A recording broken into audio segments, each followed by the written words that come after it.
আমাদের দেশের পীররা মরে গেলে পাওয়ার বেড়ে যায় বলছে। বেঁচে থাকতে মালের পাওয়ার থাকে না, মরে গেলে পাওয়ার বাড়ে। এ তো জীবনে প্রথম শোনা। আমি জলসা করতে যাচ্ছিলাম 1 মাস আগে উত্তরবঙ্গে, ঠিক আহমদপুর আর সাঁইতিয়ার মধ্যখানে আমার গাড়ি আটকিয়েছে। একদল ছেলে মিলে এদিকে আয়, কি হয়েছে বাপ? হুজুর ওরস করবো আমরা। আলহামদুলিল্লাহ, খুব ভালো জিনিস, চাঁদা দেবো। তো ওরসে কি কি হয়? খানা হবে, সবাইকে খানা খাওয়াবো, পীর সাহেবের ওরস, আর প্রচুর লোক আসবে, মেলা হয়। আমরা কি কি পাওয়া যায় বলে পীর সাহেবের কাছে মাজারে যে যা চাইবে সব পাবে। আমি বললাম তাইলে তোরা অত মূর্খ কেন বে? যদি পীর সাহেবের কাছে সবই পাওয়া যায় তো মাজারে গিয়ে বল যে পীর সাহেব আমরা তোমার নামে ওরস করব, কিছু টাকা দাও, তো পেয়ে যাবি। তোরা গাড়ি আটকানোর দরকার নাই। কথাটা বুঝতে পেরেছেন না পারেননি? কে বুঝাবে এদিকে? ইসলামে ওরস নাই, পীরের নামে ওরস করা হারাম। আমি মৌলবি শওকতের বেটা ফতোয়া দিলাম, বড় কষ্ট। কবরের চাদর চড়ানো হারাম, চলবে না। যদি চাদর চড়ানো জায়েজ হতো, রসুলের কবরটা আসমান পর্যন্ত হিরে মতি মুক্ত চাদরে ঢেকে যেত, ঠিক কিনা কথা বলেন? নবীজির কবরে সিজদা নেই, পৃথিবীর আর কোনো মৌলবি মোল্লা পীর ফকিরের কবরে সিজদা চলবে না। আল্লাহর নবীর কবরে নাই যখন, কারু কবরে চলবে না। পৃথিবীতে যতগুলো পাপ আছে আল্লাহর কাছে সব থেকে নিকৃষ্ট পাপ হচ্ছে শিরকের পাপ। আল্লাহ ব্যতীত অপরকে মাবুদ রূপে গ্রহণ করা, অপরকে আল্লাহ রূপে গ্রহণ করা। আরে মুসলমান বুঝে না, এরা মনে করে ওইখানেই পাওয়া যায়। আপনি চলুন বোম্বের হাজি আলিতে BMW মার্সিডিজ গাড়ি নিয়ে আসছে, ঢুকেই মাজারে গিয়ে বলছে বাবা হামকো পয়সা দে দো, বাবা হামকো ইয়ে দে দো। সব মাজারে চাইছে। ওরা যখন বেরিয়ে আসছে তখন রাস্তার দুদিকে ভিখারি বসে, আল্লাহকে নাম পে দে দে বাবা। তুই চাইছিস মাজারে, কবরে, আর এরা চাইছে তোর কাছে। কথাটা বুঝতে পেরেছেন না পারেননি? কেন? ই জানে মাজারে মাল নাই, পীর সাহেব দিতে পারবে না, সে তো ঘুমিয়ে আছে। আর ই জানে পকেটে তোর মাল আছে, তোর কাছে চাইলে পাওয়া যাবে। বড় কষ্ট লাগে। পৃথিবীতে একমাত্র দাতা, সকলে বলুন কে? আল্লাহ। এয়ারপোর্টে, চণ্ডীগড় এয়ারপোর্টে কাঙ্কানা রানাওয়াত বলে একটা নায়িকাকে চর মেরেছে। আমি বলেছি সেই মেয়েটাকে পেলে আমি 5,000 টাকা ইনাম দেব। এই কাঙ্কানা রানাওয়াত মুসলমান দিকে বলেছে দেশদ্রোহী, मुगल दिखे बोले ये लोग देश को लूटा और हिंदू को मारकर मंदिर को तोड़कर मस्जिद बनाए। যদি এখানে কোনো হিন্দু ভাই আর শিক্ষিতরা থাকেন শুনেলেন, যদি মোগল সাম্রাজ্যরা ভাবতো যে মন্দির ভেঙে মসজিদ বানাবো, ভারতে একটা মন্দিরের মাথা খুঁজে পাওয়া যেত না, আর একটা হিন্দুর অস্তিত্ব থাকতো না। তারা যদি চাইতো, কিন্তু একটাও মন্দির ভেঙে মসজিদ করা হয়নি। বরঞ্চ তারা মন্দির তৈরি করে দিয়েছে দেশের পয়সা দ্বারা, রাজত্বের পয়সা দ্বারা।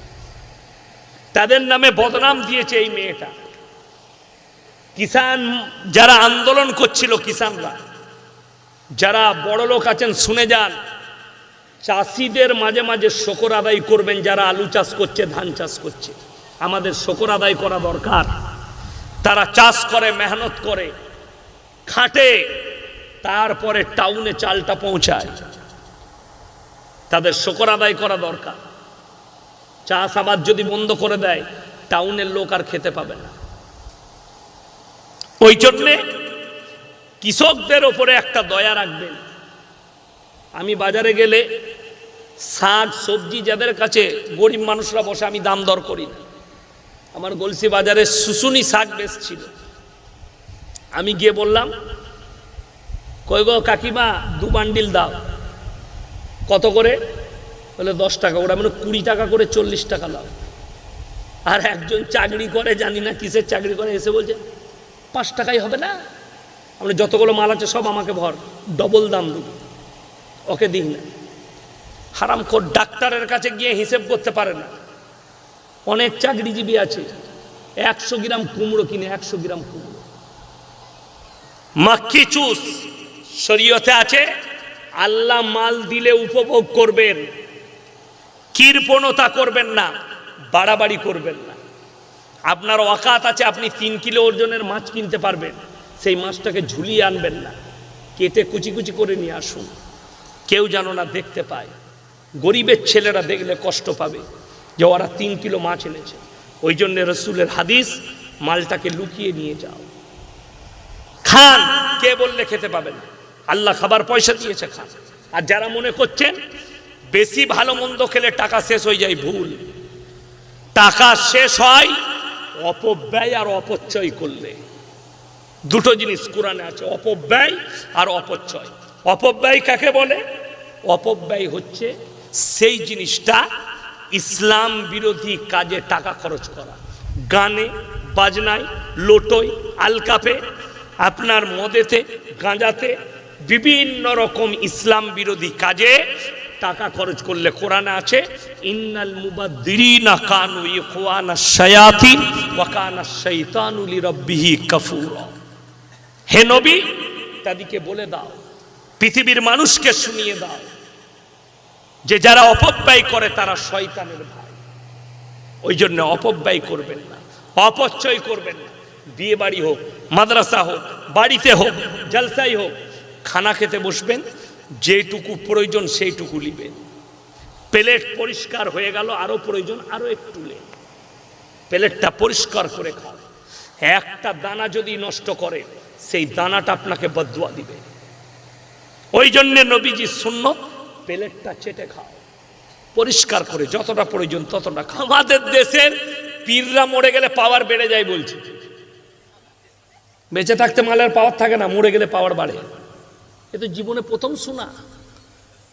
আমি জলসা করতে যাচ্ছিলাম 1 মাস আগে উত্তরবঙ্গে, ঠিক আহমদপুর আর সাঁইতিয়ার মধ্যখানে আমার গাড়ি আটকিয়েছে। একদল ছেলে মিলে এদিকে আয়, কি হয়েছে বাপ? হুজুর ওরস করবো। আমরা আলহামদুলিল্লাহ, খুব ভালো জিনিস, চাঁদা দেবো। তো ওরসে কি কি হয়? খানা হবে, সবাইকে খানা খাওয়াবো, পীর সাহেবের ওরস, আর প্রচুর লোক আসবে, মেলা হয়। আমরা কি কি পাওয়া যায়? বলে পীর সাহেবের কাছে মাজারে যে যা চাইবে সব পাবে। আমি বললাম তাইলে তোরা অত মূর্খ কেন বে? যদি পীর সাহেবের কাছে সবই পাওয়া যায়, তো মাজারে গিয়ে বল যে পীর সাহেব আমরা তোমার নামে ওরস করবো, কিছু টাকা দাও, তো পেয়ে যাবি, তোরা গাড়ি আটকানো দরকার নাই। কথাটা বুঝতে পেরেছেন না পারেননি? কে বুঝাবে এদিকে? ইসলামে ওরস নাই, পীরের নামে ওরস করা হারাম। আমি মৌলবি শওকতের বেটা ফতোয়া দিলাম, বড় কষ্ট। কবরের চাদর চড়ানো হারাম, চলবে না।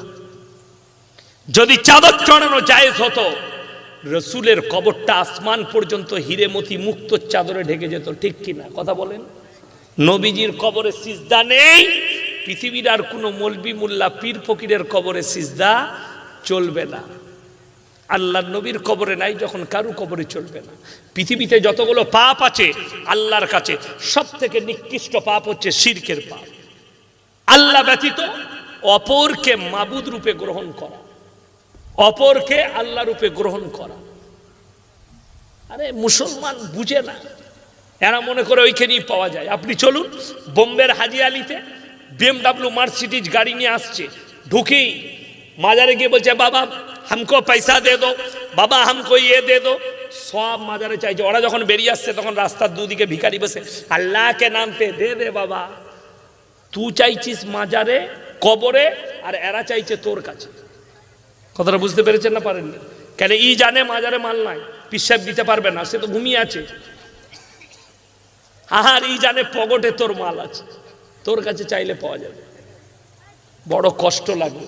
পৃথিবীতে একমাত্র দাতা সকলে বলুন কে? আল্লাহ। আপনাদের এই দিকটা হচ্ছে মেমারি, জামালপুর থেকে ঢুকে 10 ঘোড়া যাওয়া হয় না? ওই 10 ঘোড়া এলাকায় আমি এক জায়গায় জলসা করতে গিয়েছিলাম গত বছরে। তো এরকম প্যান্ডেল, এর থেকেও বড় প্যান্ডেলের, গোটাটাই ঢাকা প্যান্ডেল। প্যান্ডেলের পাশে একটা বড় গাছ, গাছটা কি গাছ জানি না, উপর দিকে আছে, সব ঢাকা আছে। গাছের গুড়ায় ঘোড়া রাখা আছে, মাটির ঘোড়া, পুতুল, আগরবাতি, মোমবাতি সব রাখা আছে। আমি স্টেজে গেলাম, আমার মনে মনে চিন্তা হলো, আল্লাহ এখানে পুজো হয় না কি হয়?